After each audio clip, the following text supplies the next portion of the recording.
നമ്മുടെ നാട്ടിൽ നിന്ന് പുറപ്പെട്ട് വിദ്യാഭ്യാസത്തിന് വേണ്ടി പുറത്തു പോകാൻ ആഗ്രഹിക്കുന്ന പ്രതീക്ഷിക്കുന്ന ഒരു പുതിയ തലമുറ നിൽപ്പുണ്ട്. അവരോട് എന്താ പറയാനുള്ളത്?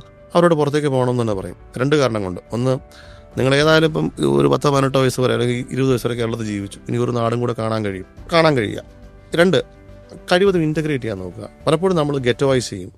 ഞാൻ ചെല്ലുന്നു, ഇപ്പോൾ എന്നോട് ഈ പറയുന്നൊരു തിരുവനന്തപുരക്കാരനായ സുഹൃത്താണ് കുറച്ച് നേരം മുമ്പ് പറയണം, സന്ദീപ് എൻ്റെ ക്ലാസ് അടിപൊളി ക്ലാസ്സാണ്, ഞങ്ങൾ 40 മലയാളി പിള്ളേർ ഒറ്റ സെറ്റാന്ന് പറഞ്ഞു.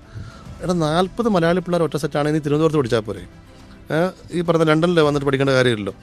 അപ്പം നിങ്ങൾ ഗെറ്റോവൈസ് ചെയ്യാതെ ഇൻറ്റഗ്രേറ്റ് ചെയ്യുകയും പുതിയ കാര്യങ്ങൾ അറിയാൻ ശ്രമിക്കുകയും ചെയ്താൽ യാത്ര ചെയ്യാനും പറയും. നിങ്ങൾ ലണ്ടനിൽ നിൽക്കുന്ന സമയത്ത് നിങ്ങളുടെ ലോൺ എന്താണ് നിങ്ങൾക്ക് അടയ്ക്കാൻ കഴിയും? ഞാൻ മുമ്പേ പറഞ്ഞ കണക്കോടെ കിടപ്പുണ്ട്.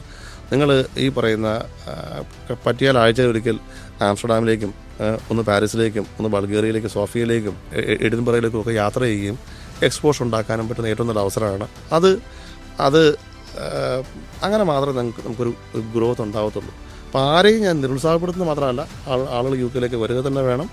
നിങ്ങളീ പറയുന്ന അമിത മോഹം കൊണ്ട് വരാതിരിക്കുക, അമിത പ്രതീക്ഷ കൊണ്ട് വരാതിരിക്കുക. നിങ്ങൾക്ക് ഡിഗ്രിയും കിട്ടും, നിങ്ങൾക്കൊരു അത്യാവശ്യം ചെറിയ സേവിങ്സും ഉണ്ടാവും, നിങ്ങൾക്ക് കാര്യങ്ങൾ അറിയാനും പറ്റും, നിങ്ങൾക്ക് യാത്ര ചെയ്യാനും കഴിയും.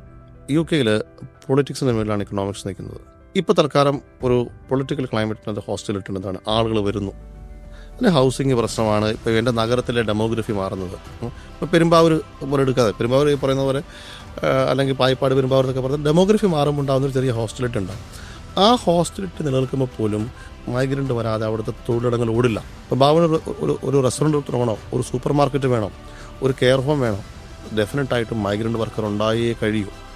അത് തിരിച്ചറിയാൻ ഈ നിലവിൽ ഈ പ്രശ്നമുണ്ടാക്കുന്ന റൈറ്റ് വിങ്ങിന് അല്ലെങ്കിൽ ഈ പറയുന്ന അവിടുത്തെ തദ്ദേശീയ ആൾക്ക് ഒരു സമയമെടുക്കും. നിലവിൽ അവർ കാണുന്നത് അവരുടെ പ്രശ്നങ്ങളുടെ മൂല കാരണം മൈഗ്രൻ്റ് ആണെന്നുള്ളതാണ്. അത് കഴിഞ്ഞാൽ ഇപ്പോൾ ഈ ഇപ്പോഴത്തെ ഒരു ഹോസ്റ്റലിറ്റി കലങ്ങി തെളിഞ്ഞാൽ വീണ്ടും ആളുകൾക്ക് അവസരം ഉണ്ടാകുക തന്നെ ചെയ്യും. കാരണം അങ്ങനെ ഒരു അവസരം ഉണ്ടാവാതെ രാജ്യം മുമ്പോട്ട് പോകില്ല.